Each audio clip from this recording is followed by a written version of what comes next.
Some people don't lose love. They lose the chance to realize it ever existed.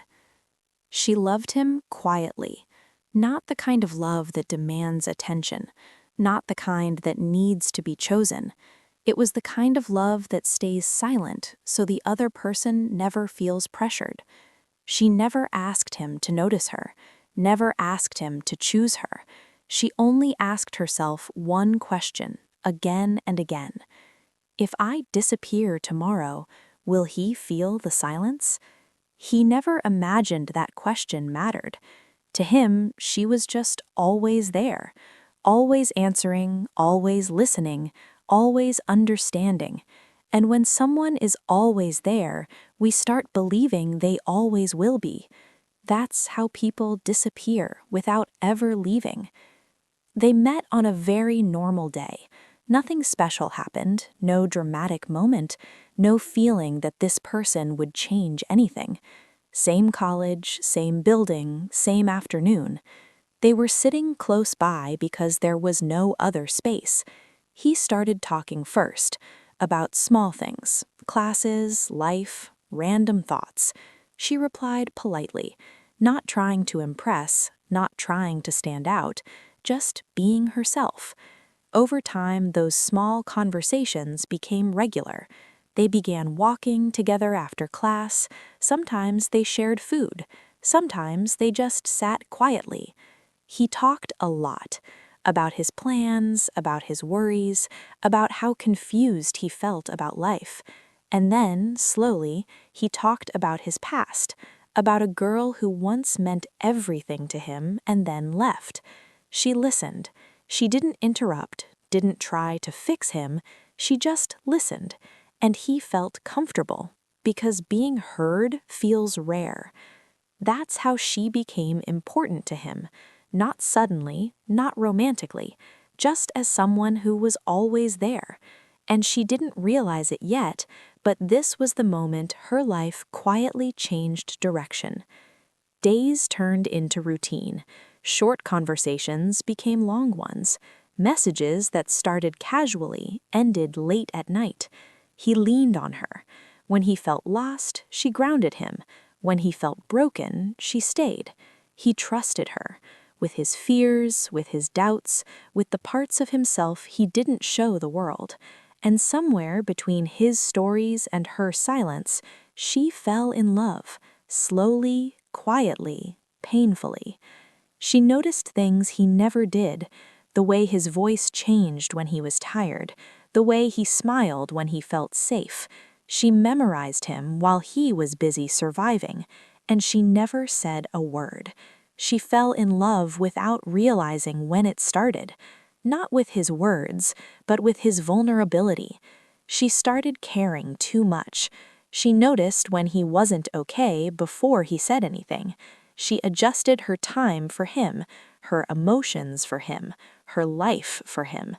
Still, she stayed silent, because silence felt safer than rejection, because she believed one day he would see her. She didn't know that waiting quietly doesn't make love stronger. Sometimes it makes it invisible. She became his safe place. Whenever life disappointed him, he came to her. Whenever he felt alone, he talked to her. He once said, "I don't know what I'd do without you." She smiled, because what he meant was, "I need you." But what she heard was, "I don't see you." She hid her pain well. She never wanted her love to feel like a burden. And slowly, loving him became a quiet way of losing herself. One evening, he came excited. Different energy, different smile. "There's someone I like," he said. Her heart already knew. He talked about the girl, her laugh, the way he made him feel alive. And she listened. She congratulated him, encouraged him. She even helped him send messages meant for someone else. That night, she cried alone, not because he loved someone else, but because she finally understood she was never an option. She was comfort, she was support, she was safe, but she was not love. She started disappearing slowly, not all at once. Her replies came later, her smiles felt weaker. He didn't notice, because people don't notice someone fading until they're gone. She started writing letters, letters filled with everything she never said, about waiting, about choosing him over herself, about loving him in silence. Her health began to fail, but she hid it because she didn't want pity, she just wanted peace. One day she didn't reply, no message, no explanation, just silence. Days later he received a call. She was gone. Illness, quiet, unnoticed. At the hospital, a nurse handed him an envelope. His name was written on it, her handwriting. He read the letter slowly. I loved you quietly because I didn't want to interrupt your happiness. I stayed because you needed someone. If you're reading this, please don't feel guilty. Just remember this. Sometimes the people who love you most are the ones who ask for the least.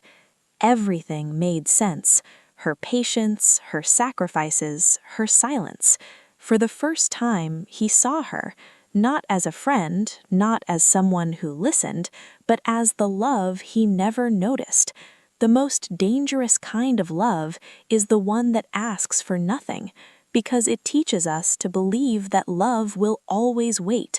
It teaches us that the person who listens, who understands, who stays quiet, will always be there tomorrow. But love that stays silent is also love that gets ignored. He finally understood her value only after her absence became permanent. The smiles he thought were normal were actually sacrifices. The silence he felt comfortable with was slowly destroying her. She waited, not because she was weak, but because she loved deeply, and he never knew, until knowing no longer mattered. Some realizations don't come to fix things. They come to remind us what we lost by not paying attention. So if someone loves you quietly, don't confuse their silence with strength, because even the strongest hearts get tired of waiting. She waited. He never knew. And that is how some love stories end.